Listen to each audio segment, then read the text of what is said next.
William Hill was a Brummie lad. He was born in 1903 and grew up in absolutely the same period that if you watch the BBC Two Peaky Blinders series, you'll see being depicted there. He would have been a young teenager at the time.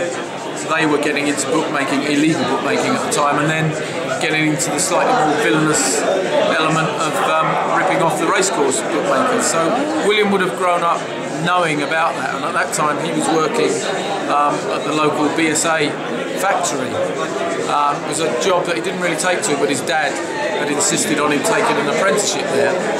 While he was there, he started taking bets from his workmates.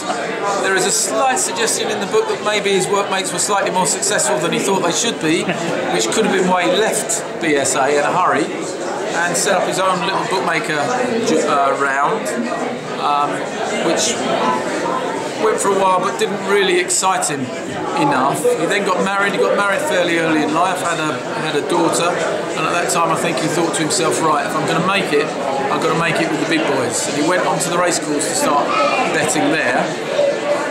Lost his money several times, dusted himself down, got back up, off he went again. Started to do quite well, then decided to move to London, to the big bad city, and see what was going on there. Started betting at White City Dogs and at Northolt racetrack where they ran pony races. It's a fantastic course. They used to get 20,000–30,000 people there back in the day, and he became a very successful bookmaker there. And then in 1934, which is the date from which this company now dates itself, he opened an office in Jermyn Street in London, not far from where we're standing now. And that was his first London office. He had one employee, one clerk. And from there, started to build up a telephone and credit betting business. Began to employ more people. Grew out of Jermyn Street, moved to Park Lane. Nice upmarket address. From Park Lane moved to Piccadilly, not far again from where we are here. Had big offices there. By this time, football betting was beginning to grow, but at the same time, there were calls for betting shops to be introduced. There were no betting shops legally in those days, and in 1961 they were introduced. William, oddly enough, wasn't a fan of betting shops, didn't want to run them, thought the people that ran them would need to come to him to hedge their bets if they got large liabilities. He thought, that's how I'll make my money off the betting shops. That was okay as far as it went, but now these fledgling betting shops began to grow into chains, and the guys that ran the chains could afford to hedge their own liabilities, didn't need William's money, and started to eat into his telephone business and his credit business. So his directors came to him and said, look William, the business is running down. If you don't get into betting shops, we're going to struggle. So at the end of 1966, he bought a chain of betting shops run by a bookmaker called Jack Swift at the time, and those were the first that he bought. And then he rapidly made up ground over the next few years and became the biggest operator of betting shops. It cost him far more than it would have done to open them up himself from day one in 1961. And that was where he was pretty much in, well, he retired the year before 1971, which is when he died. And so from then on, obviously the company took on a life of its own from 1971 up until today. And I don't think until recently I'd either forgotten or not appreciated you how relatively recently, of course, betting was illegal, or cash betting. Yeah, and I mean this country is still quite an exception. There are very few other countries where you can go and have a bet in the same way that you can here, just on the high street. Despite the fact that we were told that Europe was a common market, very, very few, if any other in Spain. Countries. France, they don't have it. The Germans do have betting shops. I'm not sure they're exactly the same as ours. The Dutch and the Belgians, I think we used to have some shops in Belgium, but they were made to close before racing began. You could have a bet in the morning, and there are only certain things you could bet on. So our system is very much better regulated and much more customer friendly than virtually anywhere else in the world. Particularly now, William Hill operate in 9 countries, including Australia and America. And probably the Aussies are the closest to us. Even in America, where we operate some of what they call the sports books in Vegas, for example, in Nevada, you can't have a bet in Nevada on the outcome of the next US presidential election, believe it or not. So, they're years behind us.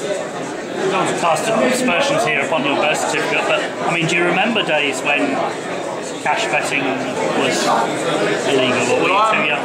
Old enough that when betting shops were legalised in '96, when I was only 10, so I couldn't work in them. But I was working in a betting shop in 1972, so they'd only been going for 10, 11 years by then.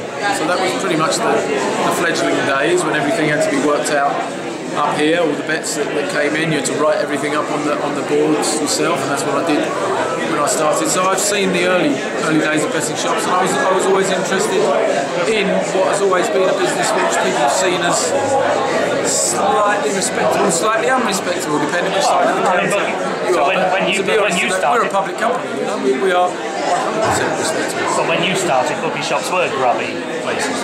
And that was not our fault, that was because of the law. When they were set up, they were allowed only to allow people to come in, place their bet and leave, effectively. You weren't allowed to sit there and have a cup of tea. We couldn't offer any sort of refreshments. We couldn't have televisions to show the races. We couldn't have toilet facilities in the shops. We had to black out the windows. You know, how are they going to be perceived? None of that was the fault of the operators of betting shops. It was what they were legally allowed to do. And between 1961 and 1986, nothing changed. None of those laws were changed. In 1986, at last, we were allowed to put televisions in. Slowly but surely, we were allowed to bring in the other improvements.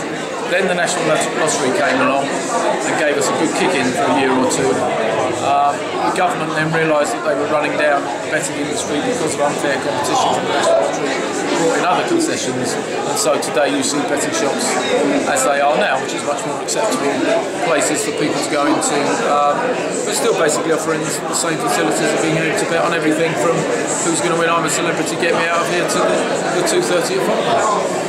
Why is everyone moving to Gibraltar? Well, that's tax reasons, isn't it? That's why any big business operates in what's the best tax location for it. However, we employ about 15,000 people in this country, so we don't run away from our responsibilities to Britain.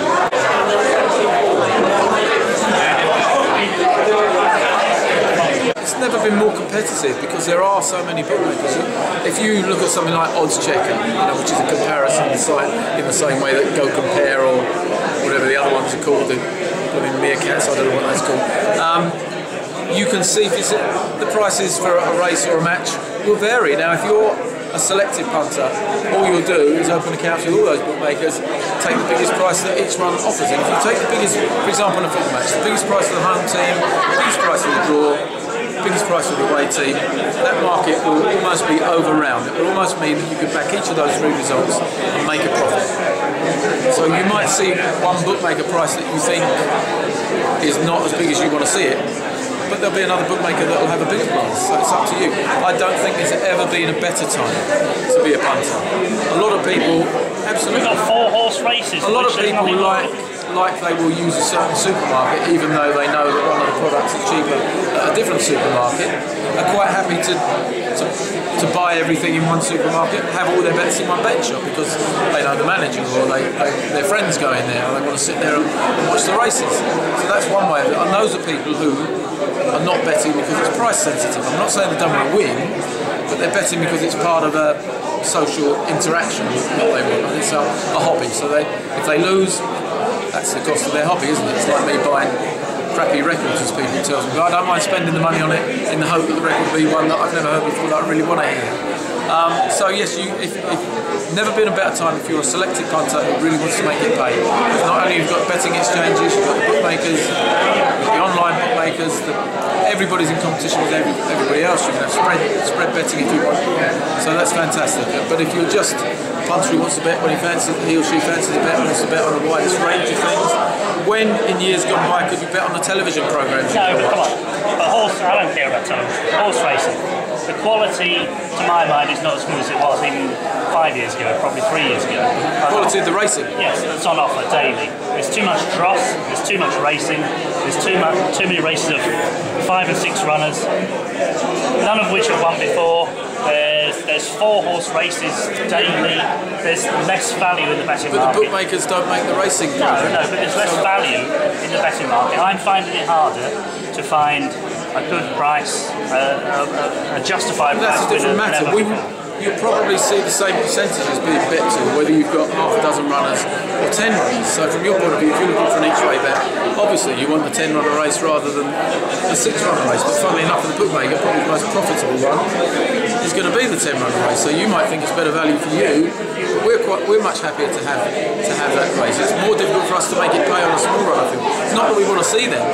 We know that those are not the races that punters really love. You want a 14, 15 runner, or preferably 16 runner handicap, so you can bet a quarter of the odds first 4. And some bookmakers now will offer you those concessions, first 6, first 7 in some races. So it is, believe me, and I know because our business has to make a living, it's tougher to make a living for a bookmaker these days because the market is so competitive. You've got to be disciplined as a punter and just bet in the races that suit you. And if you don't like the ones like Fontwell, Windsor, or wherever it is, look at the American racing, you can bet on those. Look at the Australian racing, you can bet on those. They'll be shown on At The Races or Racing UK.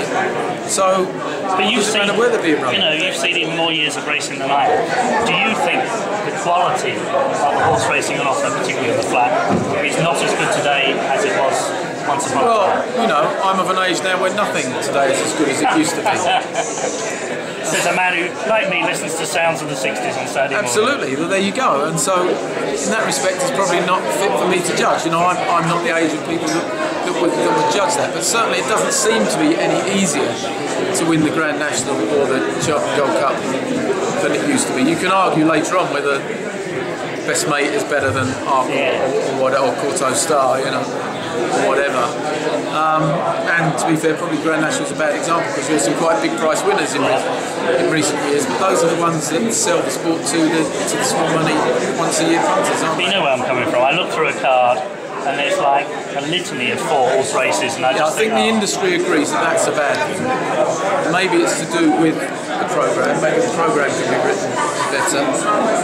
Maybe it's to do with how expensive it is to own race horses these days and how competitive not only our businesses but also racing. A lot of those race courses are in competition with each other, aren't they? Some of us look at the programme and think we've got 3 race meetings down in the south and nothing in the Midlands and 2 in the north.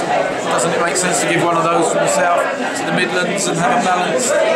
So I don't know, that's beyond our power to influence. So I can only look at it and agree with you and say, yeah, there are days when you think racing could be more slanted, punter friendly.